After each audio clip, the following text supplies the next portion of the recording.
साथियों, स्वागत है आप सबों का रामा क्लासेस में। बाल विकास और शिक्षा शास्त्र के जो प्रमुख चैप्टर हैं, विकास की अवधारणा और अधिगम से इसका संबंध, उससे संबंधित जो भी प्रीवियस ईयर क्वेश्चन है उसको हम देख रहे थे और उसका पहला पार्ट हम अपने यूट्यूब चैनल पर ऑलरेडी अपलोड कर चुके हैं। अब उसका दूसरा पार्ट जो उसका प्रीवियस ईयर क्वेश्चन है उसको हम देख रहे हैं। तो 1 से 50 तक का क्वेश्चन हम अपलोड किए थे। अब 51 से आगे का क्वेश्चन जानेंगे और इसमें हम लोग जानेंगे उसके बाद जो भी क्वेश्चन पूछे गए। ये सीटेट 2015 में जो पूछा गया उसको हम पहले देख रहे हैं। तो सीटेट 2015 में पूछा गया एक प्रश्न है कि जब वयस्क सहयोग से सामंजस्य कर लेते हैं, जब वयस्क सहयोग से सामंजस्य कर लेते हैं तो वे बच्चे के वर्तमान स्तर के प्रदर्शन को संभावित क्षमता के स्तर के प्रदर्शन की तरफ प्रगति क्रम को सुगम बनाते हैं और इसे कहा जाता है। तो क्या कहा जाता है? तो इसको कहा जाता है सहयोग देना।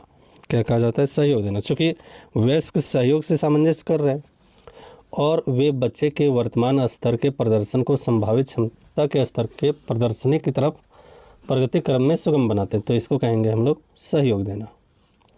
अगला प्रश्न, मध्य बाल्यावस्था में भाषा खाली जगह के बजाय खाली जगह अधिक होते हैं।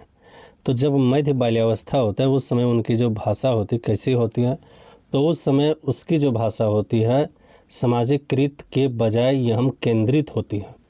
सामाजिकृत मतलब नहीं होता है उसका बहुत अधिक, समाज से संबंधित नहीं होता है, ज़्यादा उसका यह केंद्रित होता है, खुद पर गर्व करके बोलने वाली भाषा होती है।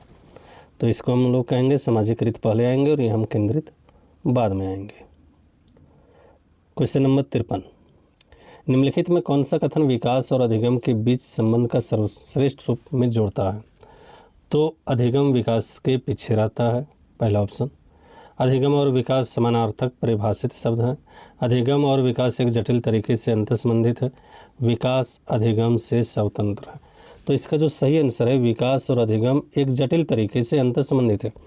एक दूसरे से जुड़े हुए शब्द हैं लेकिन एक अलग तरीके से, एक जटिल तरीके से। विकास और अधिगम एक दूसरे से जटिल तरीके से जुड़े हुए हैं। अगला प्रश्न, इनमें से कौन विकास का सिद्धांत नहीं है? विकास का सिद्धांत नहीं है। विकास केवल संस्कृति से शासित और निर्धारित होते नहीं, जीवन पर्यंत होता है, ये तो होता ही है। विकास वंशक, ये दोनों से प्रभावित होते हैं। विकास संशोधन योग्य होता है, विकास संशोधन योग्य होता है। तो ये देखिए, विकास केवल संस्कृति से शासित और निर्धारित होता है, ये कभी नहीं होता है। ये सब है, चूँकि पर्यावरण, वंशानुगत, ये सब भी प्रभाव डालते हैं विकास में। तो ये ऑप्शन गलत दिया है और यही इसका राइट आंसर होगा, ये नंबर। अगला प्रश्न 2015 यूपी टेट का प्रश्न है। तो यूपी टेट वाले का देख रहे हैं तो उनके लिए बहुत ही महत्वपूर्ण। तो अगला प्रश्न में है,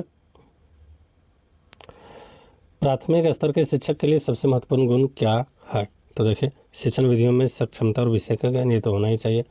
उच्च मानक भाषा में पढ़ाने की क्षमता होना तो चाहिए, पढ़ाने की उत्सुकता होना चाहिए, धैर्य और लगन। तो इसका जो सही आंसर है वो डी नंबर है, धैर्य और लगन। प्राथमिक स्तर के जो शिक्षक होते हैं उनके लिए धैर्य और लगन होना ज़रूरी है।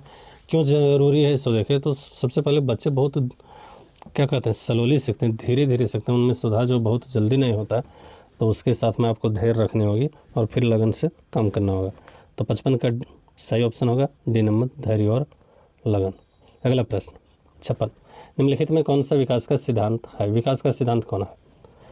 तो निरंतर चलने वाली प्रक्रिया नहीं है, ये तो गलत है। सभी प्रक्रियाएं अंतर संबंधित होती है, ये भी गलत दिया है। सभी का विकास दर एक समान नहीं होता है, विकास में रेखीय होता है। तो ऑप्शन नंबर सी इसका राइट आंसर है। विकास जो है सभी का दर एक समान नहीं होता, मतलब जितने भी बच्चे होंगे उनका जो विकास है अलग अलग दर से होगा, किसी का पहले हो जाएगा, किसी का बाद में होगा। अगला, यदि विद्यार्थी पाठ में रुचि न लेते प्रतीत हो तो शिक्षक को चाहिए, क्या चाहिए? शिक्षण विधि बदल दे, दृश्य श्रव्य सामग्री का प्रयोग में लाकर पाठ को रुचिकर बनाए, कक्षा से चले जाए, कक्षा में कोई अन्य कार्य करे। तो देखिए, आप कक्षा से जा नहीं सकते, कक्षा से जा नहीं सकते हैं, कक्षा में कोई अन्य कार्य, चूँकि आप लेसन प्लान बना के गए कि हमको वही पढ़ाना है, तो आप ये भी नहीं कर सकते। हाँ, ये ऑप्शन में हो सकता है 57 का अगर हम देखें तो ये ऑप्शन में हो सकता है कि हम वीडियो ये सब चलाकर उसको रुचिकर बनाएं, लेकिन इससे ज़्यादा अच्छा जो है शिक्षण विधि में बदलाव करें। तो जब हम पाठ की शुरुआत करते हैं तो उसी में कुछ हम इंटरेस्टिंग अगर करें तो बच्चे ध्यान देंगे, रुचि भी लेंगे और पढ़ाने में आसान हो जाएगी। बच्चे के विकास के सिद्धांतों को समझना शिक्षक की सहायता करता है। तो शिक्षार्थियों के भिन्न अधिगम शैलियों को प्रभावित रूप से संबोधित करना, शिक्षार्थी के सामाजिक स्तर पर पहचानने में, शिक्षार्थी की आर्थिक पृष्ठभूमि को पहचानने में, शिक्षार्थियों को क्यों पढ़ना चाहिए या औचित्य स्थापित करने में। तो विकास के सिद्धांत हम लोग जो पढ़ते हैं शिक्षक के लिए किस प्रकार से मदद करता है, ये क्वेश्चन पूछा जा रहा है। तो यहाँ पर देखिए सबसे सटीक आंसर है शिक्षार्थियों के भिन्न अधिगम शैलियों को प्रभावी रूप से संबोधित करने में। मतलब हम बच्चे को किस प्रकार सिखा सकते हैं, इसके लिए हम लोग को विकास का सिद्धांत समझना होता है, शिक्षक को विकास का सिद्धांत समझना होता है।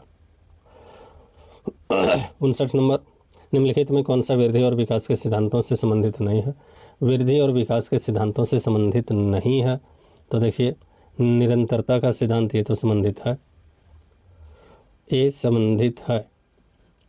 समन्वय का सिद्धांत, ये समन्वय का सिद्धांत संबंधित नहीं है। वर्गीकरण का है, व्यक्तिकता की है। व्यक्तिकता का मतलब सभी व्यक्तियों में अलग अलग होते हैं, वर्गीकरण का भी हो, लेकिन समन्वय का सिद्धांत विकास और वृद्धि के सिद्धांत से संबंधित नहीं है। अगला प्रश्न, विकास की गति एक व्यक्ति से दूसरे व्यक्ति में भिन्न होते हैं, किंतु यह क्या खाली जगह नमूने का अनुगमन करता है। क्रमबद्ध और व्यवस्थित, क्रमबद्ध और व्यवस्थित, ये सही है, क्योंकि ये क्रमबद्ध और व्यवस्थित नमूने का अनुगमन करता है। मतलब क्रमबद्ध तरीके से विकास होगा और व्यवस्थित तरीके से होगा।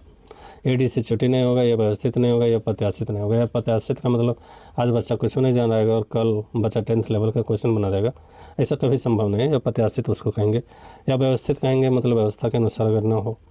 तो क्रमबद्ध और व्यवस्थित होता है अनुगमन करने के। तो सही आंसर ऑप्शन नंबर सी।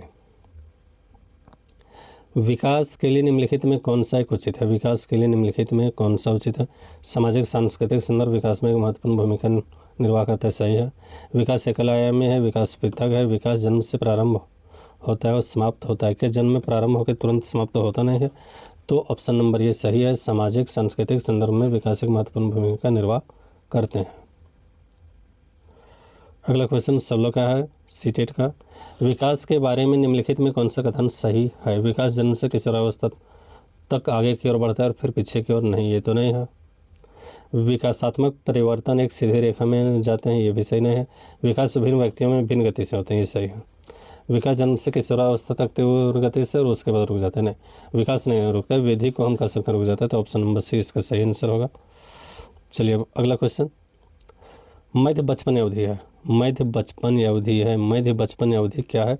तो मध्य बचपन अवधि जो है वो जन्म से 2 वर्ष, इसी को हम लोग कहते हैं शिशुअवस्था भी कहते हैं, इसको याद रखना है। और 2 से 6 वर्ष तक जो है उसको कहेंगे बाल्यावस्था, प्रारंभिक बाल्यावस्था। 6 से 11 वर्ष उत्तर बाल्यावस्था कहेंगे, याद रखना है।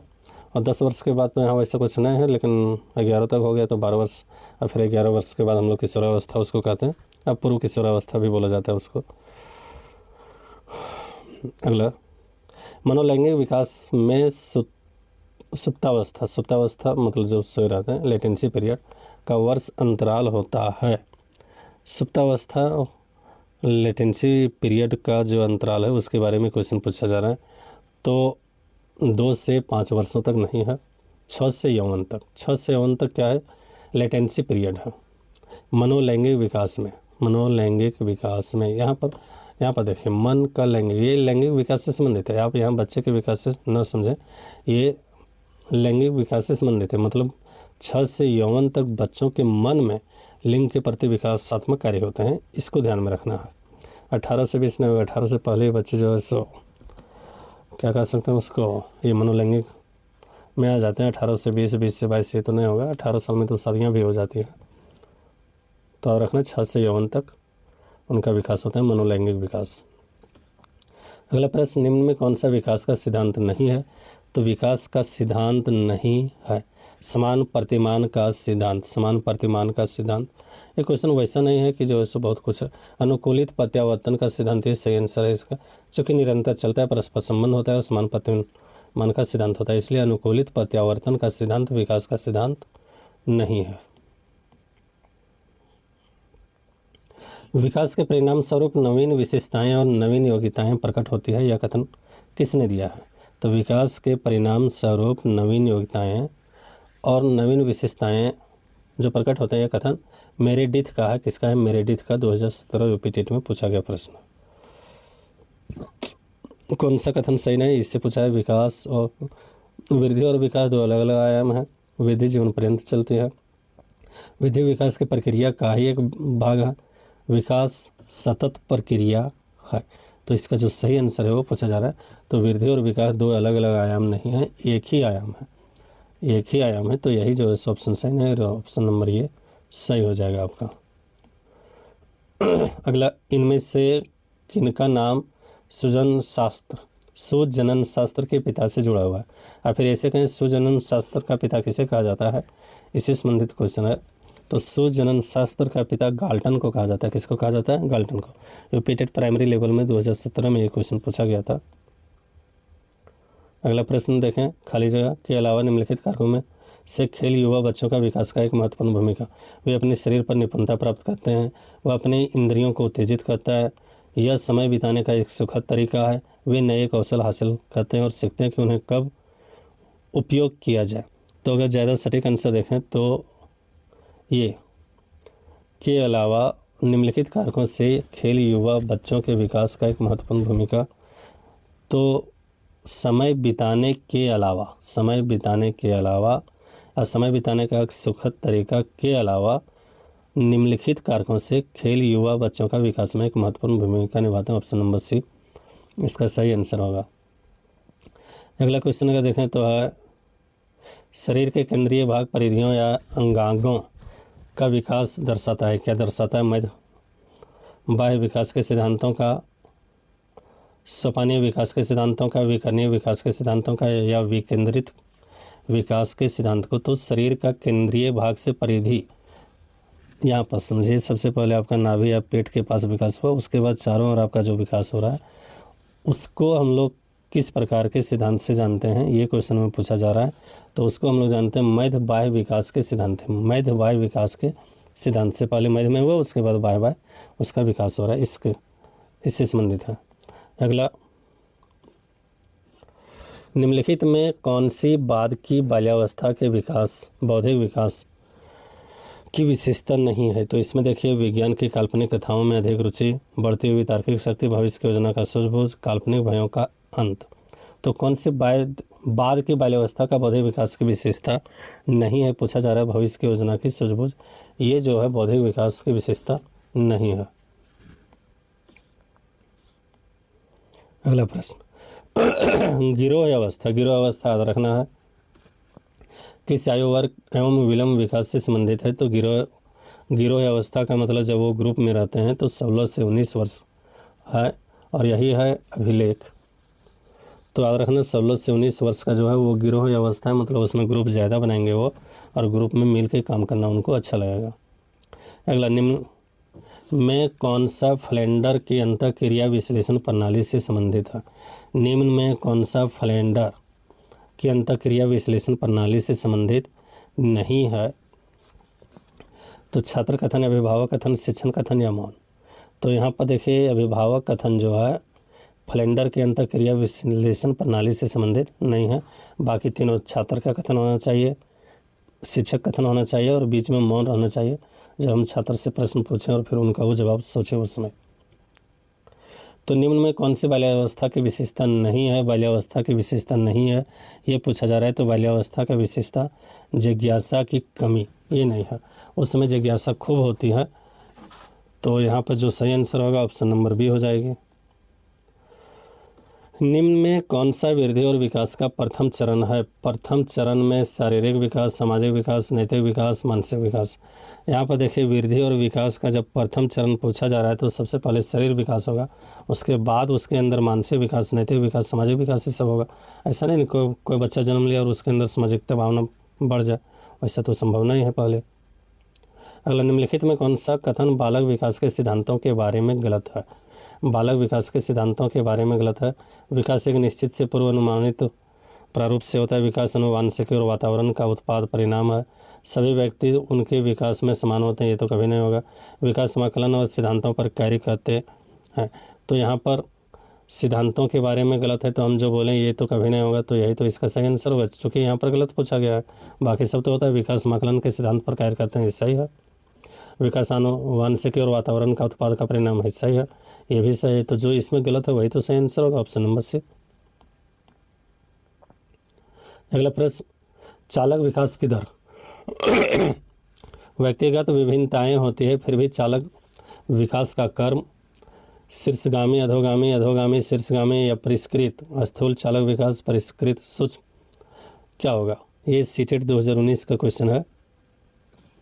तो स्थूल से सूक्ष्म की ओर विकास होता है। स्थूल का मतलब पहले मोटे मोटे तौर पर, और फिर सूक्ष्म का मतलब है छोटे तौर पर।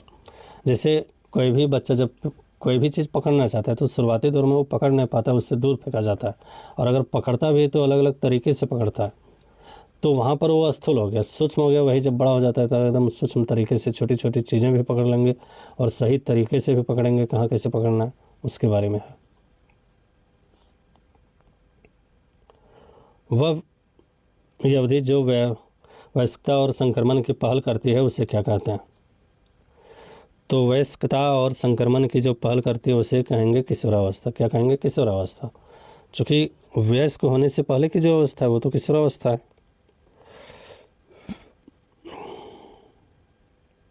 निम्नलिखित में कौन विकास के व्यापक आयामों का सही पहचान करता है? विकास के व्यापक आयामों का शारीरिक विकास होना चाहिए, संज्ञानात्मक होना चाहिए, सामाजिक, संवेगात्मक, बौद्धिक, आध्यात्मिक, क्या होना चाहिए? तो इसमें देखो क्या क्या होना चाहिए। तो जो सबसे ज़्यादा सटीक आंसर है, शारीरिक विकास होना चाहिए, संज्ञानात्मक विकास होना चाहिए, सामाजिक और संवेगात्मक। संज्ञानात्मक में ही बौद्धिक कहा गया, और फिर संवेगात्मक, आध्यात्मिक सबसे मिला हुआ है, तो ज़्यादा सटीक आंसर है ऑप्शन नंबर ये। आज का अंतिम प्रश्न हम लोग लेंगे, इसके बाद जो है सो इसको समाप्त करेंगे, फिर अगले दिन हम अगले चैप्टर से संबंधित क्वेश्चन को लेंगे। निम्नलिखित में कौन सा विकास का सिद्धांत नहीं है? तो व्यक्ति अलग अलग गति से विकास करते हैं, ये तो सही है। विकास तुलनात्मक रूप से क्रमिक होता है, ये भी सही। विकास समय के साथ धीरे धीरे घटित होता है, ये भी सही है। लेकिन विकास की सटीक गति और प्रकृति जन्म के समय ही निर्धारित हो जाती है, ये गलत ऑप्शन है, और यही इसका सही ऑप्शन हो जाएगा, ये ऑप्शन नंबर सही है। तो इसी के साथ आज हम विदा लेंगे, फिर मिलते हैं अगले वीडियो में। तब तक आप सबों को गुड बाय, थैंक यू, धन्यवाद।